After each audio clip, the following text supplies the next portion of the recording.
Bonjour les amis, un Québécois aux Philippines, Yves.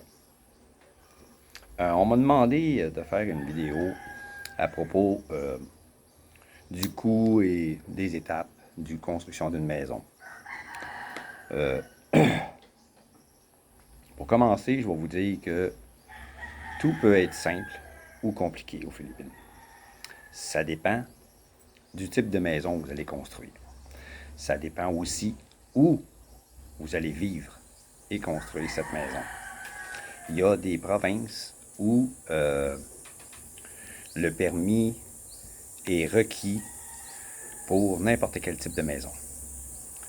D'autres endroits, le permis n'est requis que pour les maisons de type nord-américaine. C'est-à-dire que le mur touche la couverture, que tout est fermé. La majorité des expats, des Américains, probablement les Canadiens aussi, construisent ce genre de maison parce qu'ils ne supportent pas la chaleur. Ils veulent pas supporter la chaleur. Ils veulent pas s'habituer à supporter la chaleur. Ils veulent vivre ici au paradis, mais à l'air climatisé. Donc, ils s'installent des airs climatisés partout dans les chambres, salon, cuisine, puis ça leur coûte une beurrée en électricité. Moi, j'ai choisi une maison de type traditionnel. Ce qui veut dire, parce que dans le type traditionnel, il y a plusieurs sortes de maisons aussi. Mais ce qui décrit bien un type traditionnel, c'est que les murs touchent pas au toit. Ils ne rejoignent pas le toit. Il y a une différence entre le toit. Moi, j'ai même pas de plafond dans ma maison. Ce que je regarde, c'est le toit, c'est la couverture, la structure puis la couverture. J'ai pas de plafond. Mes murs ne touchent pas au plafond parce que j'ai pas de plafond. Donc, ils s'arrêtent avant le toit. C'est la maison de type traditionnel. Oui, il peut faire chaud, mais dans le jour. Dans le jour, je suis tout le temps dehors. Je suis tout le temps sur la terrasse où je travaille quand il ne fait pas trop chaud. Donc, j'ai pas besoin de rester dans la maison où il fait trop chaud présentement. Je peux même pas faire une sieste aujourd'hui parce qu'il fait trop chaud. Même avec la fan au maximum, la fan me garoche de l'air chaud. L'air chaud de la maison, la fan me la lance. Donc, je peux pas dormir. Je pourrais peut-être faire une sieste sur mon nouveau banc que j'ai construit. Mais c'est un petit peu dur pour mon dos. J'ai pas de coussin encore. Je vais voir. Je vais regarder ce que je peux faire pour ça, mais en tout cas. Donc, j'ai choisi la maison de type traditionnel. Une autre chose à savoir, aucun étranger ne peut posséder une terre. Vous pouvez posséder une maison sur la terre de votre femme avec un bail, qui peut être un bail de 20 ans, un bail de 25, je ne sais pas exactement, je pense que ça part à 20 ans. Mais beaucoup de vlogueurs disent de ne pas faire ça, qu'ils ont eu des problèmes dus à séparation. Elle t'oblige à partir, donc tu es obligé de vendre la maison. Tu n'es pas capable de la vendre, il n'y a personne qui veut l'acheter, il n'y a personne qui veut se casser la tête. Tu n'as pas le choix, tu perds la maison. Tu es obligé de l'abandonner. Elle ne peut pas y vivre parce que c'est ta maison, mais toi, tu ne peux pas y vivre parce qu'elle ne veut pas que tu restes là. Donc, vends la maison. Elle ne veut plus te voir la face. Donc, tu n'es pas capable de vendre la maison, tu es obligé de la céder, c'est elle et sa famille qui rentrent dedans.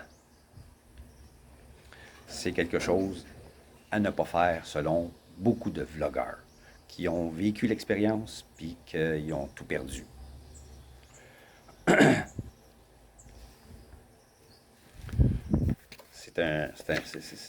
C'est pas ici une maison, une terre, c'est pas un investissement. C'est un investissement pour vos enfants que vous allez avoir avec votre femme. vous avez une femme jeune, vous voulez faire une autre famille, tout va lui revenir. Vous, de votre vivant, ça vous donnera absolument rien. Vous ne pourrez pas vendre puis avoir ça pour vos vieux jours. Si vous êtes pogné à rester tout seul ou à rencontrer une autre femme, ce n'est pas un investissement ici. La seule chose qui est un investissement, c'est les condos. Puis même encore, beaucoup de vlogueurs, à cause que c'est la seule chose qu'on peut posséder. Condo, voiture, moto. That's it. Votre linge, vos électroménagers, si vous vivez en appartement, que vous allez déménager avec vous, c'est les seules choses que vous allez posséder. Donc, beaucoup de vlogueurs disent que ça ne vaut pas la peine, le condo. Parce qu'il y a eu un boom là-dedans. Il y a beaucoup de condos qui se sont construits. Puis personne, la maudite pensée nord-américaine de toujours vouloir acheter du neuf. Je veux pas vivre dans les affaires des autres. Les gars, ils quittent ou ils déménagent. Ils sont pas capables de vendre le condo. Il n'y a personne qui veut les acheter. Il y en a trop, puis il s'en construit encore dans les grandes villes, même dans les plus petites villes, il s'en construit. Donc, il n'y a personne qui veut acheter un condo déjà bâti, qui a déjà appartenu à quelqu'un. Ils veulent tout acheter du neuf, pensant qu'ils vont payer moins cher, ce qui n'est pas le cas. Parfois, un gars veut s'en débarrasser, ça ne lui dérange pas de perdre de l'argent, il va le vendre moins cher qu'il l'a payé.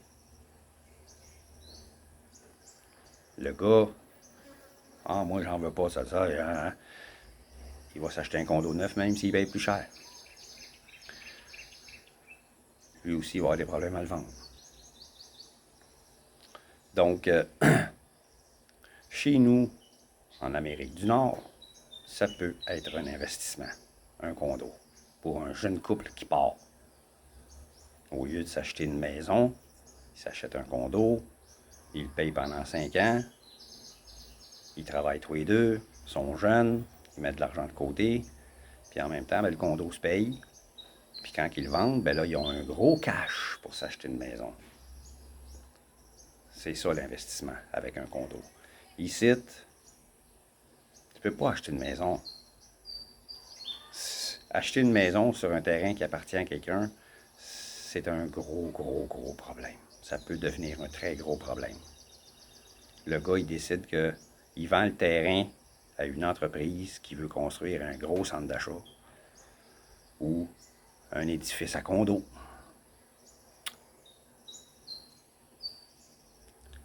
La compagnie, elle va t'offrir des peanuts pour ta maison. Des peanuts. Elle va donner le gros prix pour le terrain, mais la maison, tu vas avoir des peanuts. Fait que c'est pas une bonne idée de mettre la maison à son nom, pensant que tout va aller bien. Il y en a qui l'ont fait, il y en a pour qui ça a marché. Il y en a pour qui ça n'a pas marché. C'est un pensez-y bien. Dépendamment où vous vivrez.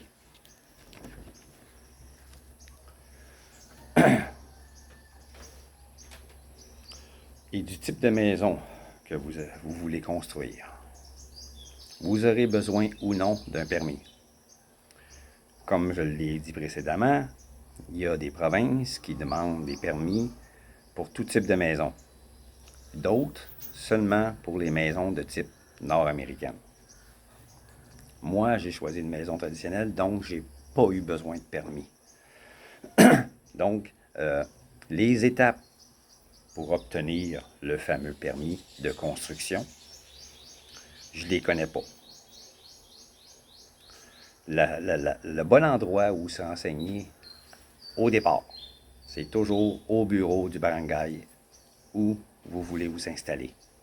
C'est là qu'il faut aller pour demander les renseignements, si c'est là que vous devez faire une demande de permis et combien ça coûtera. S'ils ne peuvent pas vous délivrer ce permis, s'il faut aller quelque part d'autre, ils vont vous dire où aller. Demandez-le parce que probablement qu'ils ne vous le diront pas. Si vous ne posez pas de questions, le service, le pro-service, ça n'existe pas ici. Ils ne se cassent pas la tête. Vous arrivez là, vous avez besoin d'un permis. Ah, c'est pas ici. Là, t'attends pour qu'ils te disent c'est où. Ils te le disent pas. Il faut que tu poses la question. C'est où qu'il faut que j'aille? Des fois, ils vont te répondre, je ne le sais pas. Je peux-tu parler à quelqu'un d'autre? Je peux-tu parler à un de vos supérieurs? Quelqu'un qui va le savoir. Il faut nous autres mêmes. Parce que les gens ne se cassent pas la tête. Si tu ne poses pas de questions, tu n'auras pas de réponse à des questions qui n'ont pas été posées.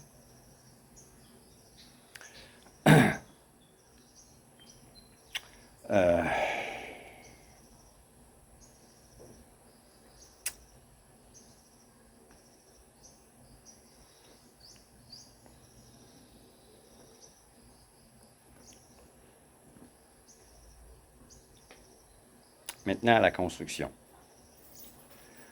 Assurez-vous de la réputation de celui qui construit votre maison. Ne signez pas trop vite de contrat, surtout si le gars paraît être... il pousse pour signer le contrat, puis il te présente la feuille, puis le crayon. Il parle. Il veut t'étourdir pour que tu signes le contrat, sans poser de questions, sans te renseigner. Il veut que tu signes. Partez. Ne faites même pas affaire avec lui. C'est arrivé à plusieurs expats, dont plusieurs vlogueurs, d'être escroqués par un entrepreneur de construction dans la région de Dumaguete et Valencia. Un expat lui-même, qui avait beaucoup d'entre-gens, qui parlait avec facilité, pas de problème, etc. Il y avait même son équipe de gars qui travaillaient pour lui, pour construire. Il était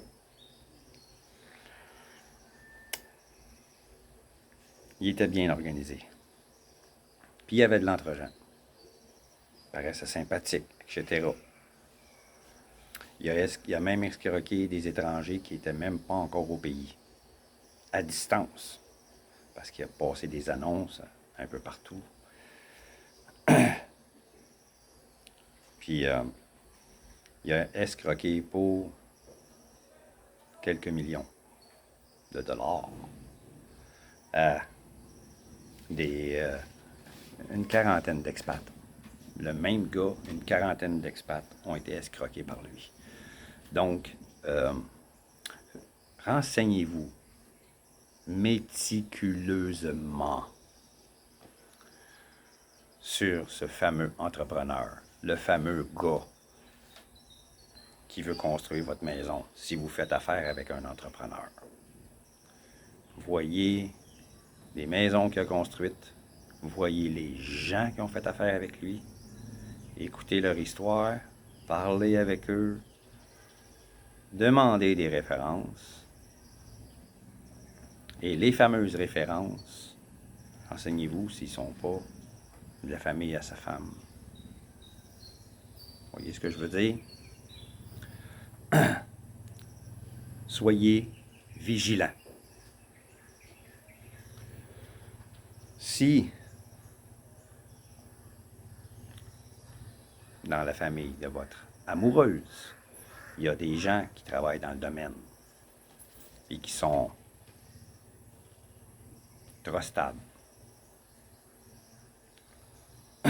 qui sont fiables selon elle, prenez-les dans l'équipe. Même si vous avez des gens d'autres personnes qui travaillent dans le domaine que vous avez engagés, je te prends toi, je te prends toi. S'il y a des gens dans la famille de votre femme, votre blonde, qui travaillent dans le domaine, qui sont fiables, prenez-les. Parce que ces personnes-là vont être en quelque sorte vos espions.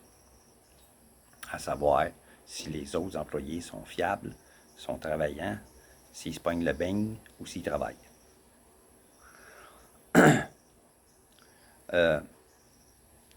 Ne faites pas les choses trop vite quand vous arrivez ici. Prenez votre temps. Ne vous pressez pas. Je veux arriver ici puis je veux que ma maison soit construite en 3 mois. Vous allez aller trop vite, vous allez faire des erreurs, vous allez être escroqué, vous allez dépenser trop d'argent, vous allez vous faire avoir. On est un portefeuille ambulant pour eux. Puis c'est facile de se faire fourrer parce que tout le monde dit qu'ils sont gentils, etc. Oui, c'est vrai. Mais il y a toujours des pommes pourrites.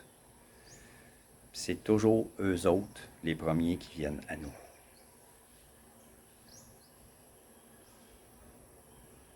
C'est toujours eux autres qui viennent à nous en premier.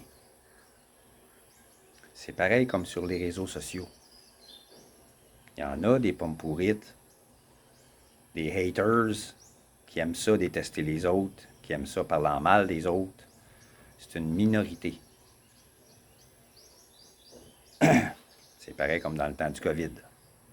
Ceux qui étaient contre ci, qui étaient contre ça, les masques, puis le vaccin, c'est une minorité. Mais c'est eux autres qu'on entendait le plus parce qu'ils gueulaient fort. Mais c'était une minorité. C'est la même chose dans tout aspect de la vie. Les crasseurs, il y en a ici aussi.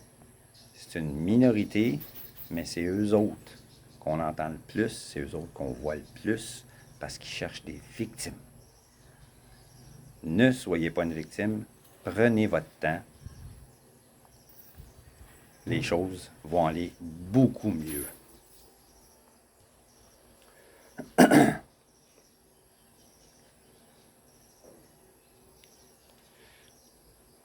Pour bâtir une maison, j'ai vu des gars qui se faisaient bâtir des maisons astronomiques ici.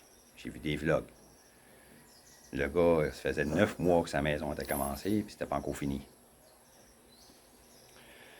Tout dépendant du type et de l'équipe qui travaille pour vous, ça peut prendre entre 2 et 8 mois pour construire une maison. C'est sûr que si vous faites construire un château, ça ne sera pas la même chose. Ça ne sera pas le même type de maison non plus. Vous ne pourrez pas faire bâtir un château de type traditionnel. Le 2e étage va faire dur. Vous allez devoir avoir un plafond au 1er étage. Donc, c'est plus une maison de type traditionnel. C'est une maison à 2 étages, puis vous allez avoir besoin d'un permis, puis vous allez payer des taxes dessus. En passant, une maison de type traditionnel, comme moi j'ai, je ne paie pas de taxes sur la maison, seulement sur le terrain. Ça, c'est une autre chose à prendre en considération. Pour ce qui est des taxes sur les maisons, je n'en ai aucune idée. Parce que moi, j'en paie pas. Je ne voulais pas payer de taxes sur la maison. J'ai vécu dans une maison de type traditionnel quand je suis arrivé ici, dans la province. J'ai vécu dans une maison de type nord-américaine que j'ai louée pendant 3 mois. J'ai crevé dans cette maison-là. Il aurait fallu que j'installe des airs climatisés, mais puisque j'en voulais pas dans ma maison, ça ne me servait à rien d'acheter des airs climatisés pour mettre là. Il n'y en avait pas de fournis. Parce que, histoire courte, celui qui vivait là avant moi, c'était le cousin de la propriétaire, puis il est parti avec tous les airs climatisés, même ceux qui appartenaient à la propriétaire. Il a volé sa cousine, autrement dit. Donc, vous voyez que des crasseurs, il y en a partout. Il est même revenu par la suite, puis il est rentré dans la maison sans permission, puis il a dit « Ah, ça c'est à moi, ça c'est à moi, ça c'est à moi. » Je dis « Hey, touche à rien, toi. Touche à rien. » Ah, non, touche à rien parce que j'appelle la police. J'ai appelé ma blonde. J'ai dit l'ancien locataire de site. Elle est arrivée, elle a appelé la propriétaire, puis elle a dit il veut avoir telle affaire, telle affaire, telle affaire. Ça a pris 5 minutes, la propriétaire était là. Puis quand que ma blonde a dit au gars ta cousine, elle s'en vient, il a disparu. Puis elle a regardé partout, toutes les affaires qui disaient que c'était à lui. Elle a dit non, elle a dit tout ce qui est ici, c'est à moi. Il n'y a plus rien à lui. S'il revient, laisse-les pas rentrer. Ou appelle la police.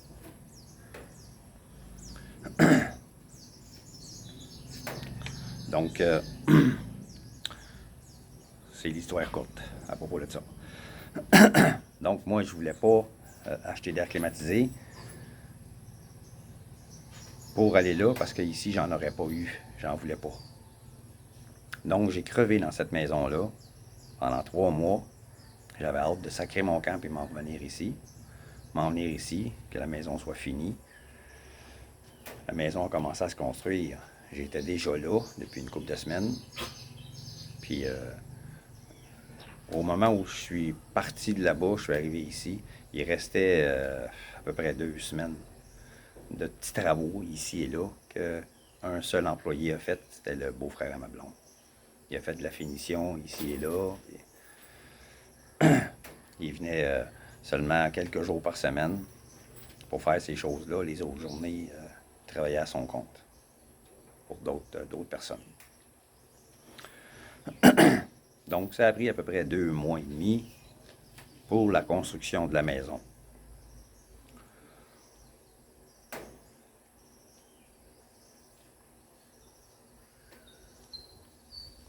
Les coûts de la maison, vous allez payer. Les coûts sont en conséquence. En conséquence des matériaux choisis. C'est sûr que la porte d'entrée principale, il faut qu'elle soit en bois plein. Les autres portes, c'est à votre choix. Moi, j'ai pris des portes que l'âme est vide. C'est quand même des bons matériaux. La porte est plus solide que certaines des portes qu'on a au Québec, les portes intérieures. Tu y touches, puis tu peux la plier. Là. Ici, on ne peut pas. On peut pas la plier. La carcasse est faite en paperwood, qui est un bois semblable au pin, mais au lieu que les morceaux de bois soient comme ça tout le tour, puis dans le milieu, là, ben c'est comme ça. C'est large de même, puis dans le milieu, c'est la même largeur. Il y en a 3. Clac, clac, clac. La porte est solide. Moi, j'ai été chanceux. Habituellement, une porte d'entrée principale, ça coûte entre 10 et 12 000 pesos. J'ai pas fait le calcul en argent canadien. Je vais aller sur mon ordi. S'il peut se décider.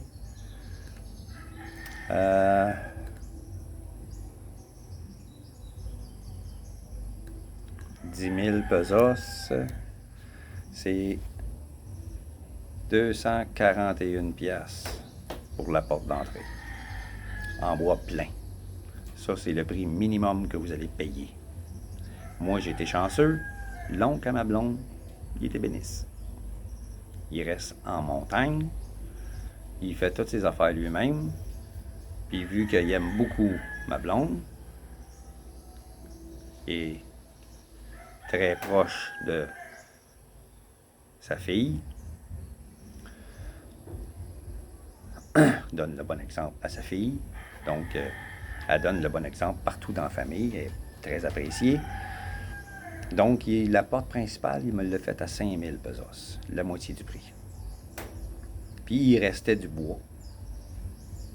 Il dit, je veux pas perdre mon bois. Parce qu'il est en forêt, il y a des termites, ça se bouffe, hein? Les termites, ils bouffent le bois quand il reste stocké.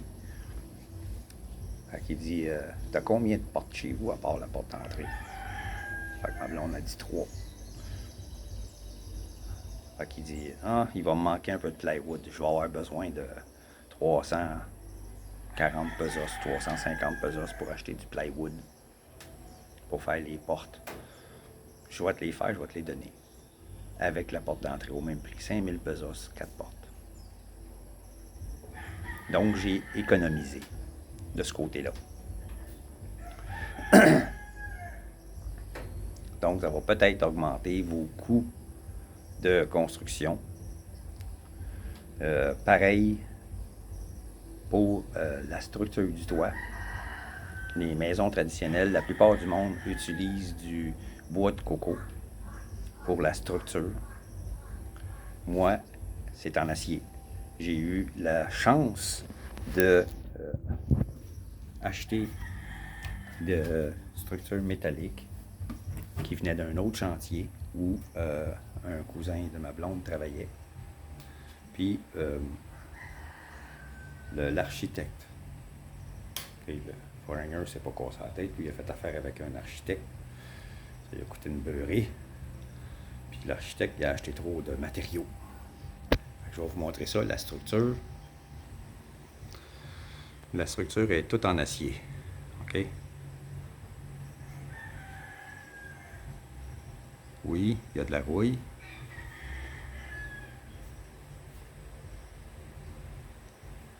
Mais ça va prendre bien plus que 10 ans avant de pourrir. Tandis qu'une structure en haut, après 10 ans, parfois avant, ça pourrit. Il faut changer la structure de bois. Puis en enlevant la toiture en métal, hein, qui est juste là, hein, ben, en l'enlevant, ça l'abîme. Donc, il faut changer ça aussi. Puis des fois, on fait du rafistolage, on veut payer moins cher, on garde la partie qui est encore bonne, puis il y a une autre partie qui est plus bonne, parce qu'elle a été abîmée en se faisant enlever. Les gens ne sont pas toujours précautionneux. Ils t'enlèvent ça, puis bling, bling, bling, bling, bling, bling. Ils font des trous gros de même où est-ce qu'il y avait la vis avant, là. Ben là, au lieu que ce soit le trou gros comme ça avec la vis, ben là, le trou est rendu gros de même. Puis bon, on ne peut plus rien faire avec ça. Donc, c'est à changer ça aussi. Donc, il faut changer le toit au complet après une dizaine d'années à cause qu'on a choisi une structure en bois de coco, qui est pourrie ou qui est mangé, surtout qui est mangé par les fourmis. Il y a certaines fourmis qui mangent le bois ici et les termites. Moi, j'ai pris une structure métallique.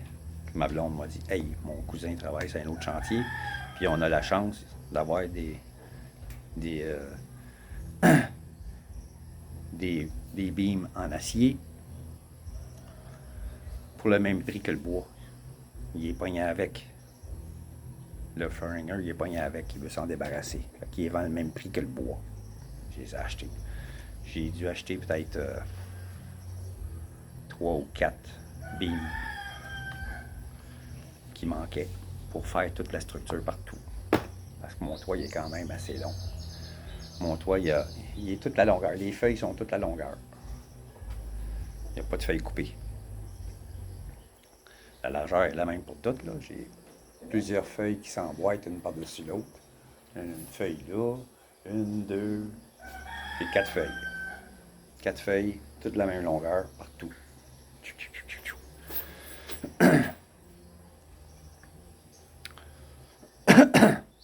Donc, j'ai eu la chance de payer moins cher. OK. Exemple de ma maison. La dimension. 20 pieds par 20 pieds. Un cube. Ça exclut la toilette. Que je voulais pas qu'il soit incorporé à la maison. Qui est 6 pieds par 10 pieds. Puis la cuisine extérieure qui est 18 pieds de long par 8 pieds de large. Je voulais pas avoir la cuisine extérieure, ici il appelle ça la Dirty Kitchen. Souvent la Dirty Kitchen est inclue à la maison. Puis il n'y a pas d'air. Tu cuis en même temps que les aliments. Il y avait ça chez la mère à ma blonde, puis je ne voulais pas ça. Donc je vais vous montrer, on va commencer par vous montrer la toilette.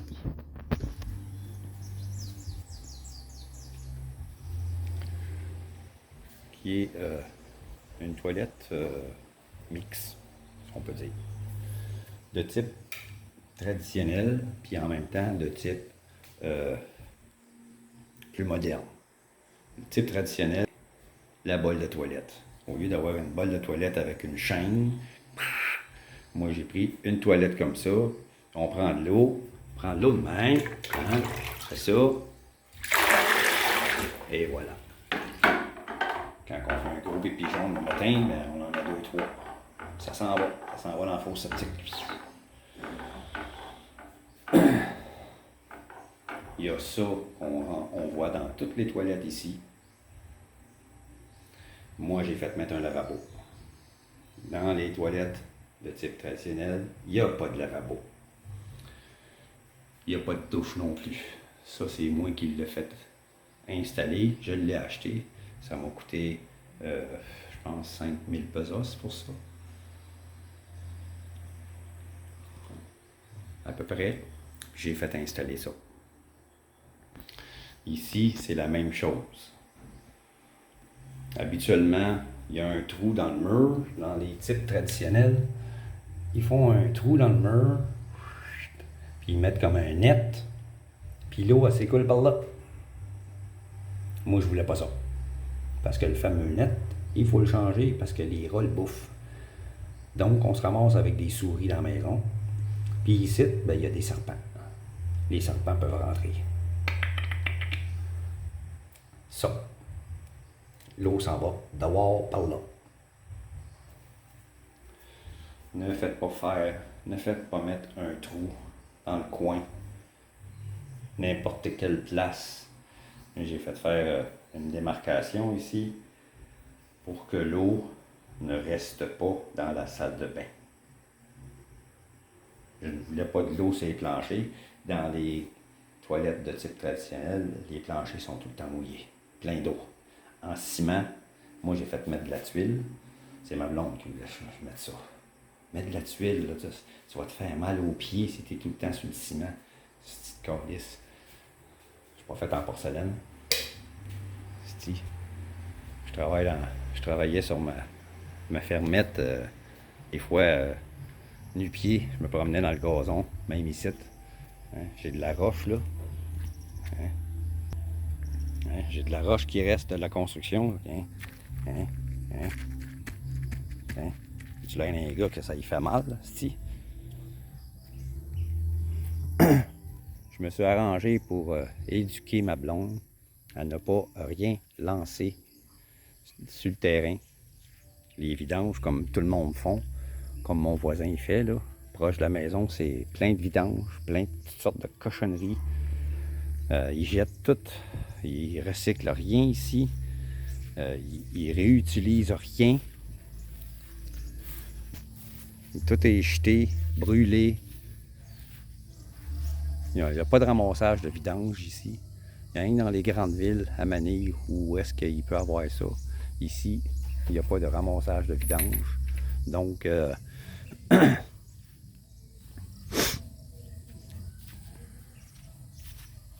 moi, j'ai insisté pour qu'il n'y ait aucune vidange qui soit lancée. Même la nourriture. Ils ont des os. Ils mangent. Il y a des os dans leur nourriture. Ils lancent ça. Ils donnent ça aux chiens errants. J'ai dit, non, je veux pas avoir ça. J'ai dit, j'en ai un chien, moi. Je donne à mon chien. Les chiens errants, je veux pas les avoir sur mon terrain. Les chiens des autres qui restent chez eux. Ça évite d'avoir des chiens et puis des hosties de poulet partout autour de la maison, qui chient partout. J'ai éduqué ma blonde là-dessus. Donc, continuons. La cuisine extérieure. Quand on est entré, on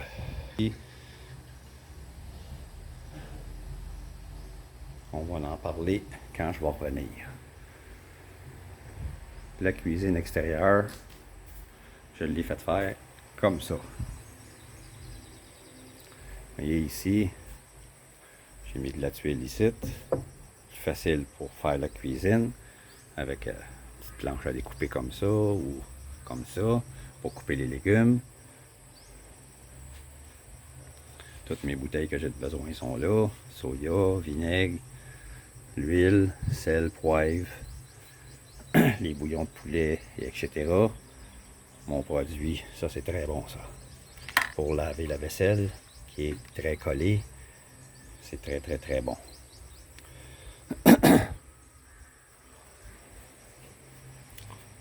Cuisine au gaz. Coûte moins cher que l'électricité. Ça coûte à peu près 2500 pesos pour ça. Un petit peu moins même, il y en a des moins chers que ça. Celui-là, le top est en vitre. J'aime mieux ça que le top en métal qui rouille. Puis bon, on a notre bonbonne de gaz, comme on a chez nous pour les barbecues. Ça, ben, c'est ma cuisine extérieure. J'ai voulu la faire ouverte pour que la chaleur, quand on cuit nos aliments, elle s'en va. Style matting, qu'ils appellent ici, du grillage. J'ai fait monter des briques à peu près à 3 pieds. Puis après ça, ben, ils ont utilisé du bois de coco que quand ils ont coupé les arbres, le gars il a fait du bois avec, puis on s'en est servi pour la structure. Vous voyez comment c'est fait là? Ils mettent des tiges de métal comme ça dans les briques, puis là, ils les laissent dépasser, puis là, ben, ils font un trou dans le bois, ils rentrent le morceau de bois, comme ça. Il y en a un autre là. Puis là, ben, clic. Il plie. Ça va rester là. C'est très solide. Là, ben, il n'y avait pas assez de bois, fait qu'il a utilisé du métal qui a été soudé ici. Puis là, ben, rentre avec un clou.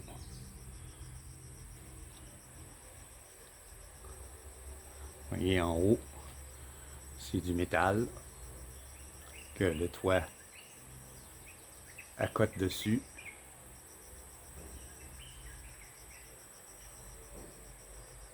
Les colonnes en ciment, c'est tout du ciment. C'est tout du béton armé, ça. Le plancher, c'est la même chose. Le plancher, c'est du plancher de ciment armé. Ils mettent du grillage dedans. Fait que toutes les colonnes de la maison, c'est tout fait en béton armé.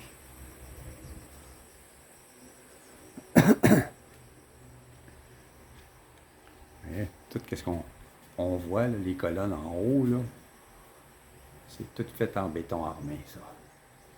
La colonne qui traverse ici aussi, là. La colonne qui sépare la maison en deux. Partout autour de la maison, c'est tout du béton armé, ça. Il y a une colonne ici au milieu aussi. Ici aussi. Vous voyez, on voit le métal là. Quand le mur va être fini, on le verra plus.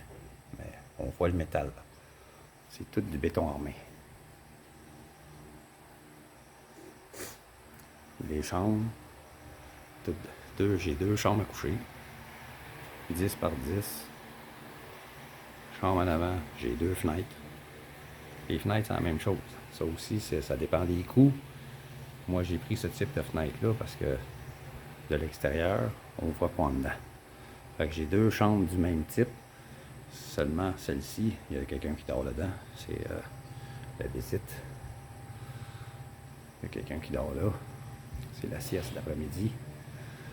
Celle-là, elle a seulement une fenêtre. Ben, j'ai une autre fenêtre là. Puis j'ai une autre fenêtre ici.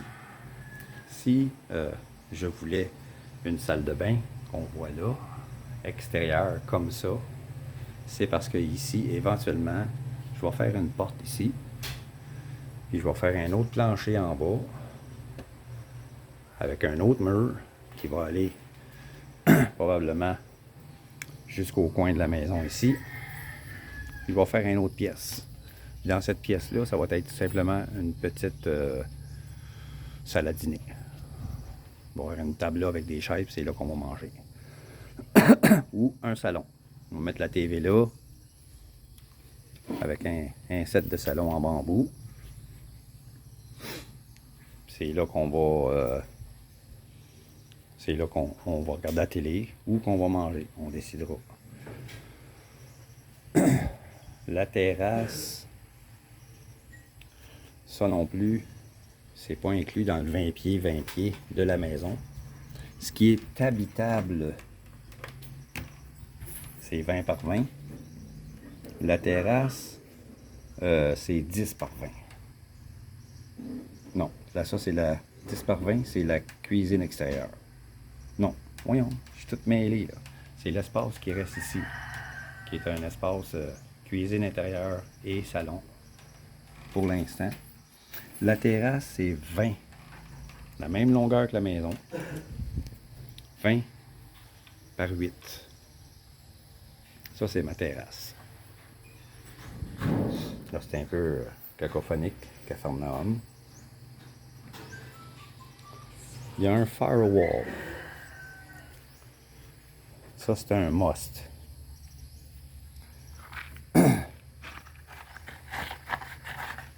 Moi, j'ai fait affaire avec un gars, l'oncle, c'est l'oncle à ma blonde, qui a travaillé dans la construction à Manille.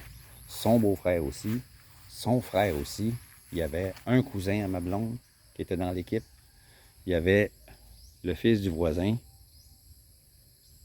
Puis un autre gars. Le firewall, c'est ce que vous voyez en haut, là. Ça. Ça fait le tour. En passant, il y a une canopée pour la terrasse. Ça évite d'avoir de l'eau qui rentre sur la terrasse quand il pleut.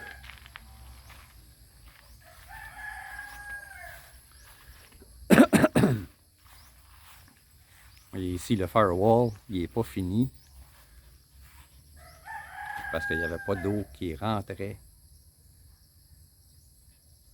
sur ce côté-là. Seulement un peu d'eau dans la salle de bain. À cet endroit-là, que la brique a cassé. Et quand ils finissent ça, ça paraît plus. Ma chienne qui s'excite parce que je suis à côté d'elle. Fait que le firewall, il fait le tour. Puis lui, il est là pour protéger le toit contre le vent. Quand il y a une tempête, pour éviter que le vent arrache le toit. Surtout s'il est avec une structure de bois, c'est facile pour le vent de l'arracher. Donc, la majorité des nouvelles maisons qui se construisent maintenant, c'est dans la réglementation de construction, ça prend un firewall. Le firewall, ben, c'est fait avec de la brique, comme ça. Puis c'est fini, flatté, comme ça. Vous voyez, la maison, quand elle va être finie, elle va être comme ça partout. Ça, ce mur-là, les murs de la maison, intérieur et extérieur, ça va tout être comme ça. C'est peinturable, c'est facile, c'est poreux, ça peut être peinturé. Donc, les coûts que je vais vous parler un peu plus loin de la maison, c'est pas les coûts total d'une maison complètement finie. Parce que j'ai arrêté la construction parce que j'avais plus de fonds. J'avais plus de fonds pour continuer à cause du coût des matériaux. Au départ, la maison devait coûter dans les environs de 350 375 000. Mais c'est l'oncle à ma blonde, qui n'avait pas travaillé dans le domaine depuis 1 an, m'avait fait une estimation selon les coûts que lui, il connaissait. Quand ils ont commencé à construire la maison, ils se sont rendus compte que pas vraiment la brique. La brique n'est pas chère. C'est le ciment, puis l'acier, le métal qui est utilisé pour mettre dans les briques partout. Parce que quand ils construisent, je vais vous montrer ça comme ça, quand ils construisent, il y a des tiges de métal partout qui tient ça. Ça ne tient pas tout seul. Ça ne tient pas seulement par la brique et le ciment. Il y a des tiges de métal, puis les briques commencent dans le sol. C'est creusé, plus creux, puis ils commencent comme ça, puis là, ils plantent des tiges de métal. Des longs. J'en ai acheté une quantité phénoménale. Il y en a partout. Il y en a partout dans les murs, dans les structures ici, là-bas. Il y en a partout, ces tiges de métal-là. Même s'il y a des colonnes, comme la colonne qui est juste ici. J'ai 4 colonnes là, pour la terrasse. 1, 2, 3, 4, 5. OK? Il y a 5 colonnes. Ouais, 5 colonnes. C'est tout du métal, c'est tout de l'acier, béton armé. Il y a des tiges de métal partout dans les murs qui tiennent les briques. Partout. Je ne sais pas à combien de pieds qu'ils sont, là, mais ils en mettent. Puis quand ils montent les briques, ils mettent ça par-dessus la tige. Ils continuent à mettre du ciment. Ils remplissent la brique de ciment. Ils mettent une couche de ciment, puis là, ils mettent une autre brique qui rentre dans la tige de métal. Puis là, ben, encore une fois, ils remplissent les briques de ciment. Ils mettent une autre couche de ciment pour mettre la brique suivante, etc.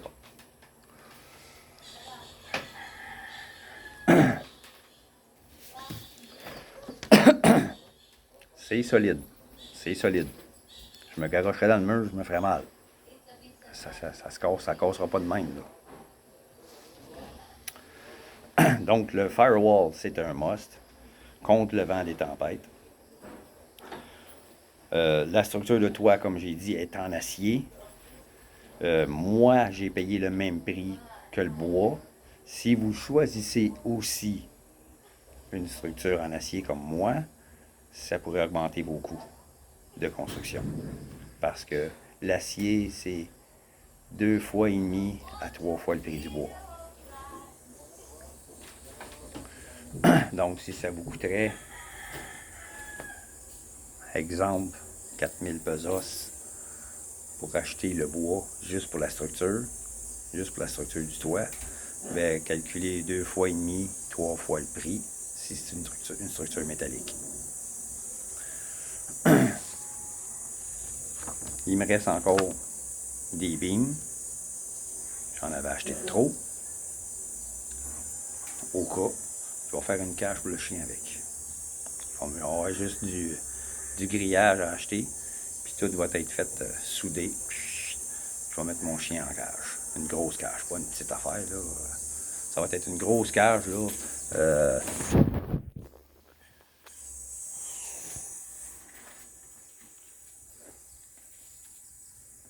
À peu près de cette grosseur-là. Ça va partir à peu près à la même place qu'elle finit, là, cet abri-là. Puis elle va faire toute la terrasse, toute la largeur de la terrasse, 8 pieds. Fait que ça va être à 8 à 10 pieds de long, par à peu près 6-7 pieds de large. Ça va être une grosse cage que je vais faire pour le chien. Je vais enchaîner parce que elle brise toutes ses ces mousquetons. Même s'ils sont vissés, ça rouille ici, c'était que il pleut, puis la rouille détruit tout, puis elle, ben, elle se garoche, elle est super hype. Elle se garoche au bout de sa chaîne, puis elle brise tous les mousquetons. Des fois, elle se libère, puis elle part. Là, je suis obligé de courir après. Des fois, elle obéit, des fois, elle obéit pas. Donc, la maison pourrait peut-être vous coûter un peu plus cher que les prix que moi je vais donner. Le prix va être global. Parce que j'ai pas calculé combien ça a coûté pour les briques, combien ça a coûté pour le ciment, combien ça a coûté pour le métal, combien ça a coûté pour les portes, combien ça a coûté pour le style matting, combien ça a coûté pour la structure de métal, combien ça a coûté pour le toit de métal. J'ai pas séparé les coûts quand j'ai bâti la maison. J'ai fait confiance à ma blonde. C'est elle qui checkait les finances, puis qu'elle disait oui, tu peux faire ça. Non, tu peux pas faire ça. Parce qu'il y a des choses de surplus, je voulais. Non, trop cher. Ça va te coûter trop cher. Non, fais pas ça. Ça va te coûter trop cher. Ça, OK, tu peux le faire. Puis elle m'a proposé des choses comme la tuile dans la salle de bain. Ça, moi, ça me dérangeait pas de ne pas en avoir, mais elle a dit j'aime mieux que tu en aies. Tu es plus jeune, tu vas vieillir, tes pieds vont être moins solides, etc.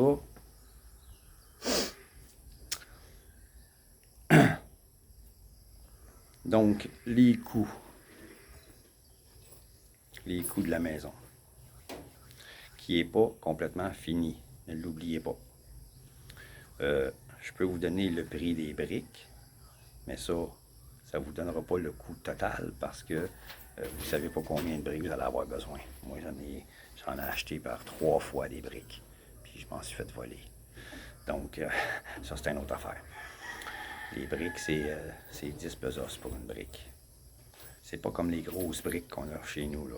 Elles sont moins larges. Même longueur que les autres, que les nôtres, mais 2 fois moins larges. Les briques, c'est 10 pesos. 10 pesos, c'est à peu près un tiers, 30-35 cents, à peu près. Le ciment, c'est 250 pesos pour une poche de ciment. C'est ça, c'est les coûts des poches de ciment puis des tiges de métal. Ça, des tiges de métal, j'ai aucune idée du prix, là. J'ai su le prix des poches. 250 pesos pour une poche, ça équivaut à 6 piastres et 4. À peu près. 6 piastres. Pour une poche de ciment. Ça en prend beaucoup. Beaucoup, beaucoup, beaucoup. J'en ai acheté par plusieurs fois, à coût de 20 poches. J'en ai acheté peut-être 4 ou 5 fois. À la fin, j'ai les acheté à coût de 5 poches parce que je voulais pas en avoir de trop. Parce qu'à cause du taux d'humidité, la poche de ciment vient dure. On est obligé de taper dessus pour la remettre en poudre. Donc, pour éviter d'avoir trop de poches de ciment, à la fin, j'achetais ça à plus petite quantité. Donc, les coûts de la maison. Pas complètement finis, mais habitables. Peut-être que ça me coûterait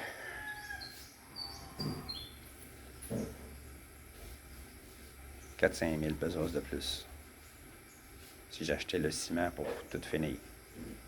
Peut-être. Peut-être plus, peut-être moins. Je fais un chiffre comme ça. 4-5 000 pesos. 4-5 000 pesos.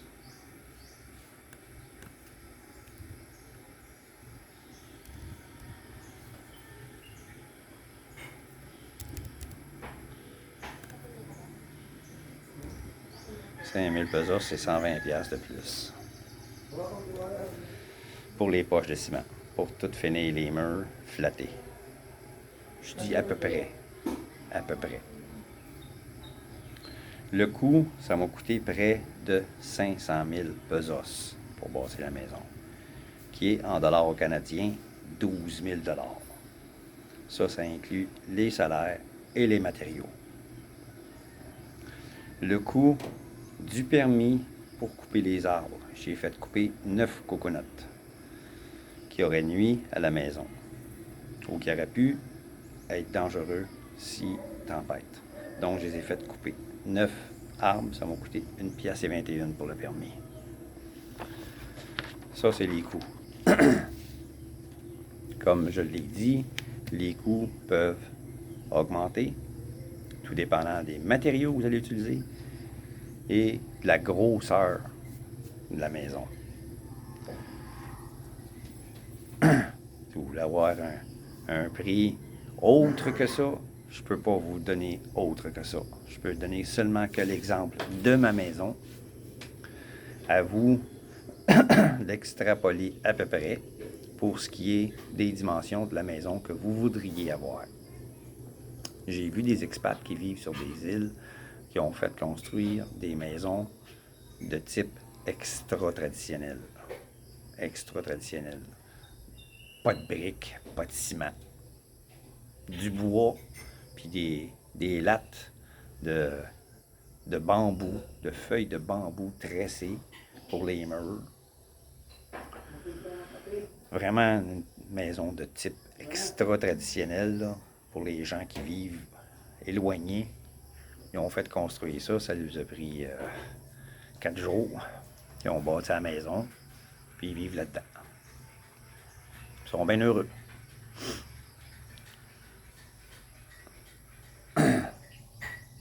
Ça coûte pas grand-chose. Je suis sûr qu'il n'a même pas coûté 5 000 $ pour tout ça.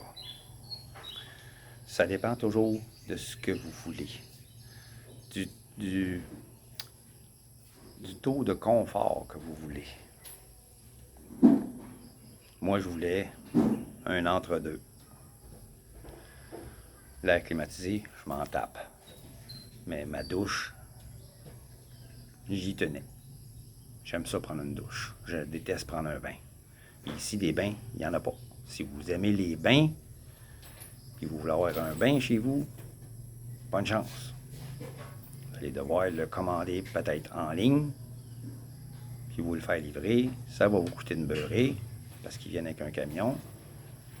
Il n'y a rien de gratis, là. La livraison n'est jamais gratis. Peu importe ce que vous allez acheter en ligne, il y a toujours des frais à payer pour la livraison.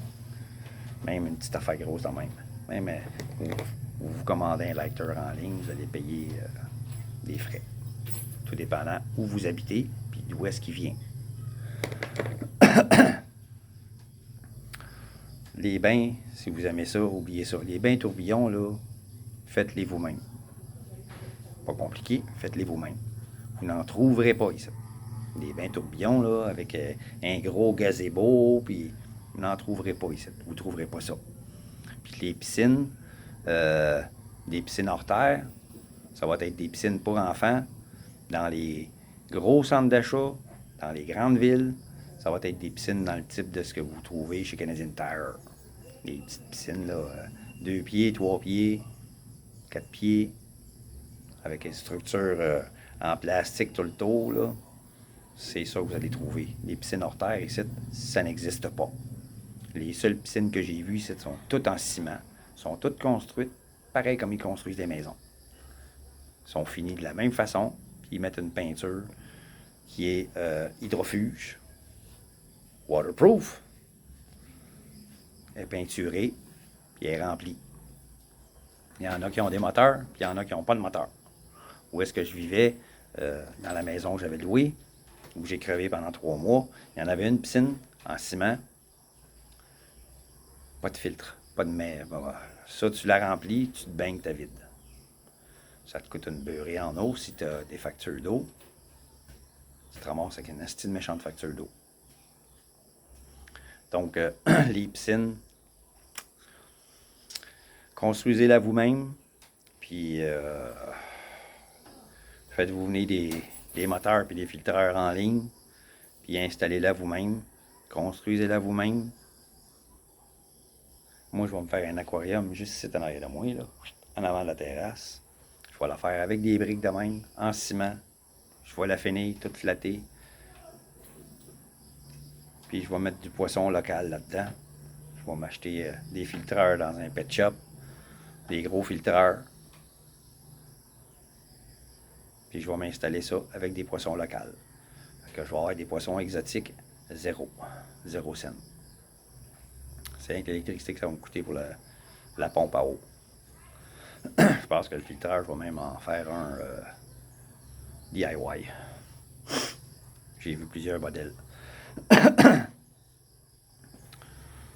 Fait que c'est ça pour ce qui est des coûts de la maison. 12 000 $ canadiens, ça m'a coûté à peu près. Si on rajoute les poches de ciment, je compte à peu près 120 $ de plus pour tout finir la maison. Peut-être que ça va coûter plus que ça. C'est un coût approximatif parce que c'est pas encore acheté ces poches de ciment-là. J'ai fait finir le comptoir là, puis le comptoir de la cuisine extérieure, puis la cuisine intérieure. Les côtés étaient en briques. Puis je les ai fait finir. Puis ça m'a coûté 3 poches de ciment, à peu près. 250 pesos chaque. Pour ça. Juste ça. Donc, pour tout le reste, peut-être que ça va me coûter plus que 5000 pesos. Ça va peut-être me coûter le double. J'en ai aucune idée. Mais pour l'instant, c'est pas une priorité. Je peux vivre dans la maison, même si je finirais tous les murs par peur que les bébés 30, ils vont rentrer pareil. Ils vont rentrer par le top. Il y a ça de distance entre le toit et le mur. Ils peuvent rentrer là, les araignées, n'importe quoi. Il y a une chauve-souris qui est rentrée l'autre jour. Il y a un oiseau qui est rentré dans la maison. Donc, ça serait pas par peur des insectes que je finirais la maison, c'est juste parce que ça fait plus cute. Ma blonde, elle aimerait ça qu'elle soit peinturée et que ça soit cute. Mais pour l'instant, elle sait qu'on n'a pas les moyens, donc on va attendre. Plus tard, il y a des choses plus prioritaires que ça. Donc, c'est ça pour les coûts de la maison, les dimensions. J'espère que ça vous aide, que ça vous éclaire un peu. Là-dessus, je vous dis à la prochaine. Et si vous êtes nouveau sur la chaîne, abonnez-vous, likez mes vidéos, parlez-en à vos amis, et allez voir toutes mes autres vidéos. Il y a beaucoup de choses que j'ai parlé depuis que j'ai commencé en 2023. J'ai beaucoup de vidéos, même si j'ai pas énormément d'abonnés, j'ai beaucoup de vidéos. J'ai plus de vidéos que d'abonnés. Alors, abonnez-vous, allez voir ça, regardez ça. Si vous avez des questions, des commentaires, faites-le, je vais répondre. Il n'y a pas de problème. À la prochaine, les amis.